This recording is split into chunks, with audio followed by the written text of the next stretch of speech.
How many chances does God give his children before he washes his hands of them and has enough? I want to talk about that feeling, that deep, painful feelings of shame, of regret, of condemnation, of failure, of sinning over and over again and believing that there is no hope left for you. And then one thing you can do to take the first step back for that fresh start with the Savior. Let's go ahead and get started. And the first thing I want to talk about is the verse is found in Lamentations chapter 3, verse 21 through 23. Now, the name of the book should give away the context, okay? It's Lamentations, okay? And the book of Lamentations, it comes from, as you can see, the first part of it is the word lament. So what has happened is the children of Israel find themselves in a mess, okay? And let me just say right off the bat, it's a mess of their own making. Nobody brought this on them except themselves. And I just wonder, have you ever felt like that? I know I have, that I find myself in a mess, and unfortunately, it's a mess of my own making. The saying goes, you made your bed, now you have to sleep in it. And maybe we're sleeping in that bed that we made that isn't very comfortable. Well, the children of God know exactly where you are today because they made a mess. And listen to this, we may have failed for so many years of our life, but they failed for 400 years. And so we have this sad book, but in the middle of that sad book, we have God's promise. God's promise. And that's what I want to read for you and share with you today.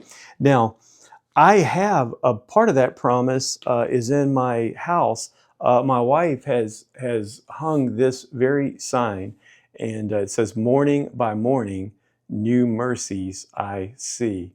And this has really been an encouragement to me over the years. I need a lot of mercy. I don't know about you, amen? As we look at God's promise, it says, "But this I call to mind, and therefore I have hope." Now, when? In the middle of the mess caused by God's people, okay? "But this I call to mind in the middle of my mess, and therefore I have hope." So, brother, no need for despair. You can have hope even in the middle of a mess of our own making, okay? "The steadfast love of the Lord never ceases. His mercies never come to an end. They are new every morning. Great is your faithfulness." Well, we talked a little bit about the background, but I want to get straight to the promise. And if you notice in that verse, Jeremiah gives us the first step back when we've made a mess out of our life. And that is this, your first step back. And I want you to know, it's not having to pray over and over again. It's not having to pray for 10 hours a day or 10 minutes a day. No, our first step back is to remember. Remember. And just in case you think this is an Old Testament promise, so it doesn't apply to us, I want to remind you in Revelation chapter 2, Jesus says something very similar to the church at Ephesus. And he says this, "But this I have against you, that you have left your first love." And that word "left" in the original language means abandon. You have forsaken. You've taken off. You've left your first love. But here's what he says to do. Now listen to the order again. Listen for this word, okay? And that's why we say your first step back, okay? Not the only, but your first. And that's all I want you to consider doing today, okay? And that's this. He says, you've left your first love. Here's what I want you to do. He says, remember the heights from which you've fallen. Repent, and then do the deeds you did at first. But what is the first step back? Is to remember the heights from which you've fallen. So brother, if you're in despair, or sister, if you're in despair and you've made a mess out of your life, or I've made a mess out of my life, and we wonder if there's any hope left, what God tells us to do is He has a promise just for us. And the first thing that we need to do to take that first step back to the Savior is to remember the heights from which we've fallen. And often when I find myself in a hard place or in a place of difficulty or failure, I always go back to when I was first saved. It was 30 plus years ago that not long after I was saved, I volunteered for Vacation Bible School. And you know, that's the ministry typically in the summer where you minister all to the kids and things like this. And I remember that since I was newly saved, I had not very much Bible knowledge, so I wasn't going to be any kind of a teacher. So what the leader of the Vacation Bible School did was appointed me the assistant recreation director. Okay, so basically I was the kickball pitcher. Okay, you know, where you take the ball, you roll it to the kids, they kick it and run around the bases. So basically what I did for a week was I showed up and all the little kids came to recreation time and I was there as the assistant recreation director. I wasn't even the first string pitcher in Vacation Bible School, but I remember those kids would line up and they would kick and I would see them and they couldn't wait to get to recreation time. You know, they're kids. And I remember that as I was newly saved, the heart of Jesus for those children just started to really stir up in me. And so the very night before it was over, I remember that God moved on my heart. I remember brand new Christian. I don't know much of anything, but I went to a local Christian bookstore and I bought a bunch of pencils and I didn't know what to get. But they were little pencils and it just said on this, God loves you. God loves you. That's it. I think there was a heart on it. I'm not sure. So I bought me a bunch of, I counted the kids and I bought everybody a pencil. It was a number 2 pencil. You have to sharpen it. Okay. It wasn't fancy. And I remember as they came to the last recreation time, I gave every child a pencil that says, God loves you. I didn't know what else to do, but I did know this. I did feel in my heart that God loved every one of them and I wanted them to know it. Remember the heights from which you've fallen. And I want to encourage you today. What is your Vacation Bible School story? You know, some of the heights of our Christian life are actually some of the most humble times of service, okay? Not great accomplishments, but just where we love Jesus. We couldn't believe that He loved someone like us. He died for us. And so we're happy to do anything for Him. Those are the heights. When you're closest to Him, remember the heights from which you've fallen. That's the first thing. That's the first step back to the Savior when you've made an absolute mess out of your life. All I want you to do today, what you're going to find is the Jesus that loved you then still loves you just as much today. And He wants you to remember that. Okay? And then as we go on in this verse, the steadfast love of the Lord never ceases.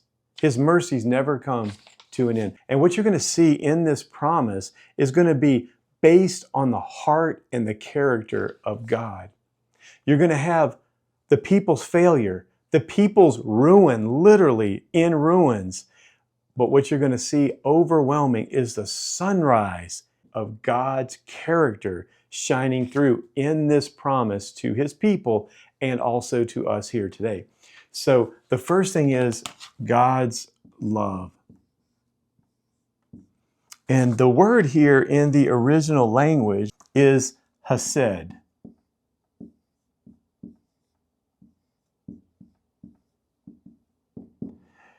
That is a love that is based on covenant. It's a covenant love. It means He's entered into a contract. He's entered into a marriage, and He will not break it regardless of what the other does.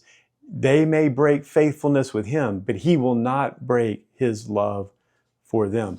Now, another word that we could add to this, kind of a little more familiar to us in the New Testament, but for us would be this.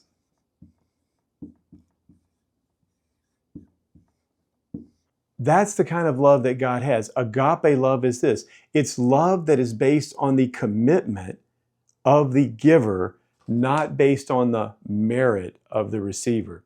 So in other words, agape love means God committed to love us. He set his love upon us. He set his heart upon us. And that was based on his decision, not our worthiness or not our deservedness of that love. And so that's how we can be confident that it won't change, because it's not based on my behavior. It wasn't based on that before he gave it to me. It's not based on that after. So what? God's love is hesed. It's agape. It's covenant.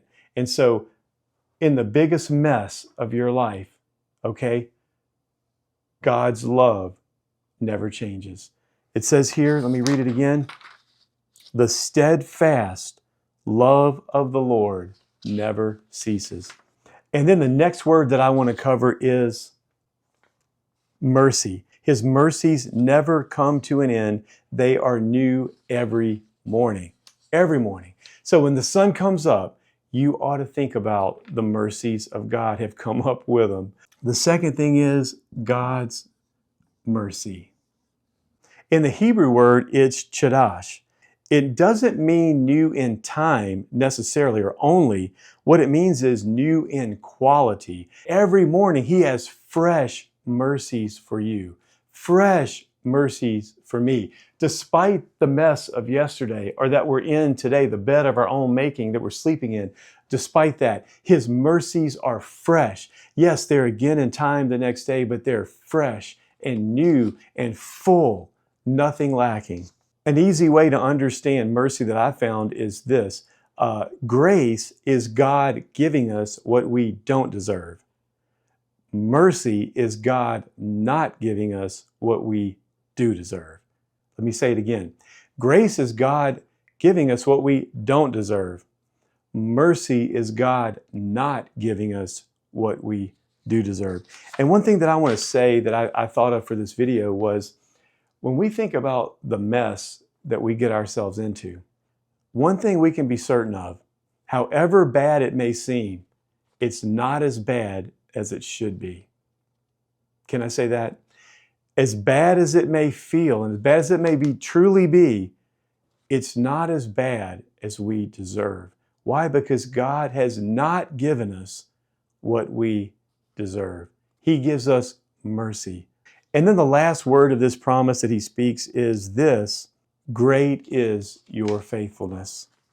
So we're talking here about God's faithfulness.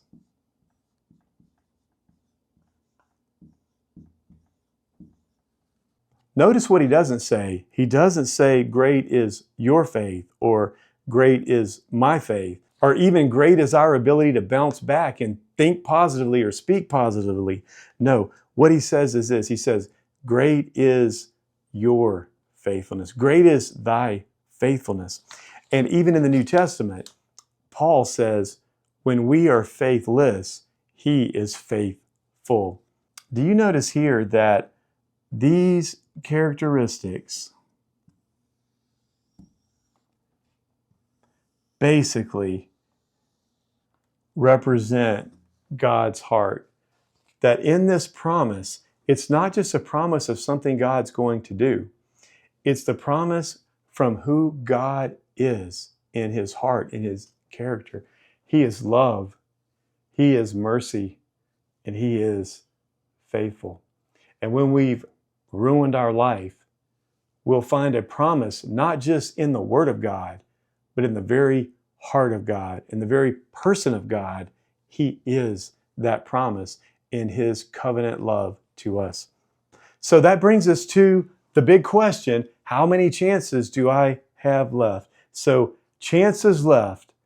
Well, I want to tell you right now that as we fill that blank in, how many chances do I have left? I want to just do this instead. I want to just erase this one. Because you know what God's promise is? He says they never fail.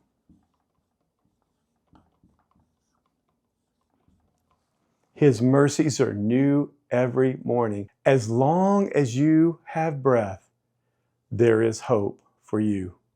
So I want to encourage you, don't wait until you become a better person. Don't wait until you feel hope. Take God at His word. That's what faith is. It's taking God at His word and obeying it and moving forward on it, no matter how you feel on the inside, what's going on the outside, or the difficulties that may lie ahead of you. But it's, hey, God, you said it, and I believe you. Even though I don't feel worthy, you said you love me, and I'm going to believe you. And I'm going to take that first step back, and I'm going to remember the heights from which I've fallen. And then the Holy Spirit's going to lead you to repent of any sin that He reveals to you. Not what other people condemn you with, but whatever He reveals to you. And then He's going to call you to start doing again the things you did at first. Going to church, reading your Bible, serving other people. They're not going to be burdensome to you. They're going to be a joy to you. And He's going to lead you every step of the way into that fresh start. Well, can I pray for you right now? Dear Lord, I pray for the precious viewer that is struggling, Lord, with failure, with ruin, with a mess of their own making. And I pray right now, Lord, that you would give them mercy, that you would let them feel it, Lord, in their spirit, even physically, Lord, emotionally, mentally, Lord, that you would let them feel how much you love them, and that your love will never fail for them. And Lord, your mercy that you've not given them and you're not going to give them what they deserve. And Lord, that you would just let them know that your faithfulness is steadfast. It will not end regardless of how faithless they've been. Help them, Lord, to right this moment take the first step of remembering the heights from which they've fallen, remembering the Savior that loved them when they were His enemy. And Lord, I pray that you would bring them restoration, grant them repentance, grant them a hope and a future. And Lord, I pray that the end of their life would be greater than the beginning because of your mercy. In Jesus' name, amen. Well, thank you so much for watching this video. I hope and pray it's been an encouragement. I would love to invite you to subscribe to my new channel and help me to reach people. I'm hoping to reach people across the world with the good news and encouragement of Jesus Christ. Like this video, maybe share it with anyone you think it might be a blessing to, and drop me a comment. Has God spoken to you in this? I know His word will never return void. Also, check out some of the other videos on the screen and maybe some of the others on my channel. I hope they'll be a blessing to you. Well, I'll see you on the next video.